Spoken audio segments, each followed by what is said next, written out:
2K22 was below expectation, I think, for you. You have the Activision Blizzard acquisition, but yesterday was a real blow. What was the message you wanted to send to people with the show yesterday, with the showcase? I think these opportunities to get on stage and talk about the games that are coming, how excited the teams are about what they're building is important. I also wanted the community to feel the confidence that we feel in Xbox and in our games library, the games that are coming, the portfolio. And it was nice. You were in the audience. It was nice to be there, feel the energy as the different games showed up. We went really deep on Starfield at the end, which is a big game for us. And seeing the reaction both then and even today from people is really great. It was important for you to have the fans present in the theater. For me, it's always about the players. It's always about this gaming is finding people who love playing video games, giving them a platform where they feel like they can find their friends, find the great games for them to play. I think they're an important part of the equation. It's easy to get caught up in the business and the press, and all of those are important as well. But I just love the touch point with the customers and having them there with us in the theater, feeling their energy that you did. They are the most important part of what we do at Xbox. We also saw yesterday that there was room for everyone. We saw a lot of Xbox games coming. We saw also first-party games, independent games, European, American, Asian games. Is this this diversity message you wanted to send? I definitely do want to send that message, but I'll say the nice thing about the show was that's just how it came together, right? When we were looking at our partners, even where our own first-party studios are physically in the world, they're not all in one location.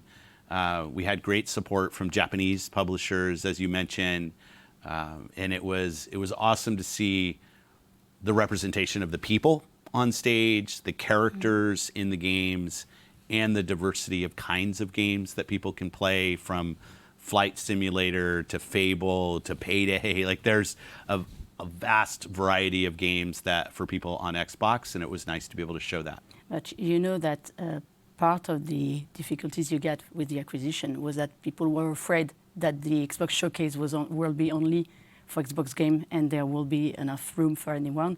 So that was this kind of message also. Yeah, the third-party partners, the indie developers are so important to what we do. When you think about Xbox, a vast majority of the games that are played and sold are from third parties, not from us as first party. And that's the way we want it. We want Xbox to be a place where Ubisoft can have a great business. It's awesome having Star Wars on our stage from Ubisoft. From our Capcom announced a game on our stage, Path of the Goddess, having Sega Atlas games on our stage. If we're not a successful platform for third parties, be that big like Ubisoft or small independent developers, we won't succeed. So seeing them on our stage, feeling the excitement from the community as they see those games, very, very important to us. Let's talk about Starfield. Yeah. It was a major piece yesterday. How long would it take to play Starfield, according to you? Well, I've been playing since November, and I'm not done. But what I'd say, what I like about Starfield, having played a lot of it now, is you can play your story in Starfield. So there's certain things I will find that I start to do, and it can be small. I can play for 30 minutes, 40 minutes and do my things. Or if I want to do the big story, I can take longer. I think what people are going to find in Starfield is it's kind of many different things that you can do that are all part of one game. And it gives you the opportunity as the player to make this game yours. And I think that's important. This is the big game for the Xbox Series you wanted and PC you wanted. Yeah, we've been working on Starfield for quite a while. We obviously dedicated 40 minutes with our Starfield Direct. We've never done that before. Who knows, like, you're going to go that deep on one game. But Todd and the team, Todd Howard, the team at Bethesda Game Studios, they created Skyrim, they created Fallout 3 and 4. Like, this is a team that knows how to create big, immersive RPGs that last for a long time. And it is an important game for us.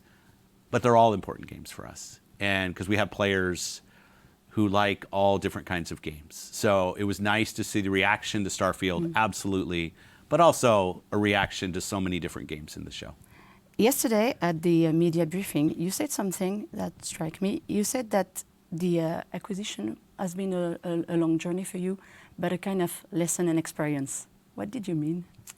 Yeah, you know, I'm somebody who grew up playing video games. I started at Microsoft as an intern, and I end up as head of Xbox, and I love my job. I feel like so privileged to get this job and lucky in many, many ways. I get to work with amazing partners, an amazing team.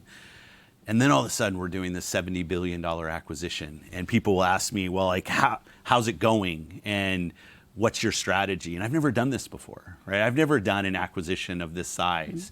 So it's been a learning experience for me of working with government regulators, listening to their concerns, thinking about, okay, like what can we do to help move this process along, alleviate maybe concerns that they have. It was great to get approval from the European Union. Thank you.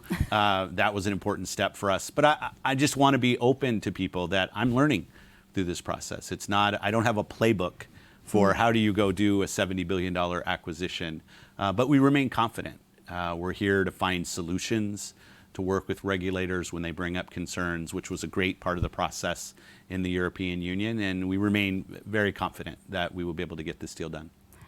Were you surprised by the fact that the European Union say yes and the UK was not okay?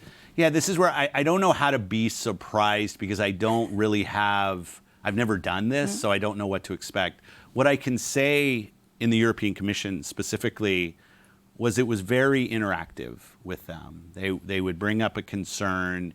You saw us sign a lot of cloud deals in kind of the months ahead of us getting approval. And that was because we were having a discussion with them. If they say, well, we might be concerned here, can you help us? And then we would say, yeah, we think we can help. So here, let's go strike this partnership. And I think that iterative part of the process, this is a big acquisition.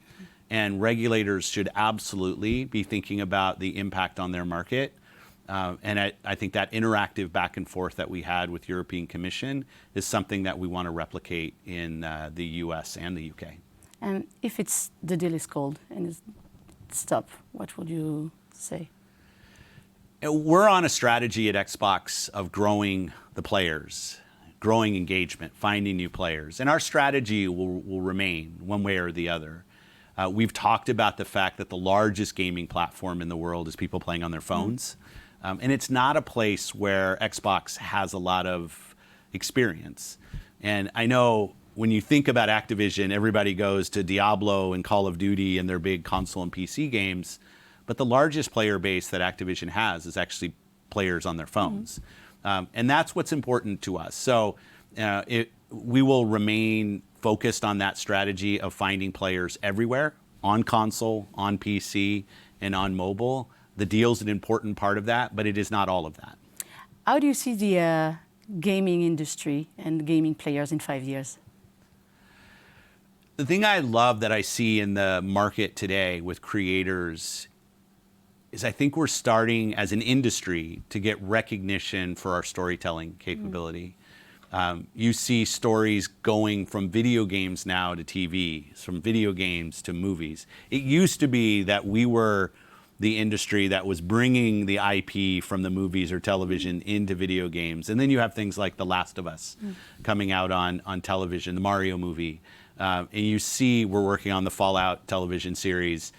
It's really awesome to see the recognition for the stories that are told in gaming, getting more broader exposure. The thing I love about video games is us as players, we tell our own story, how we play the game. We build our own story in our minds. That's why I think gaming is such a special art form. And the creators of those stories now getting recognition beyond, I think will just continue to grow gaming and its relevance over the next 5 years. 3 billion people play video games today on the planet. It's crazy. And I think that number will just continue to grow. Is the young, huge gaming player you were, would have dreamed of being this CEO you are? No, not at all.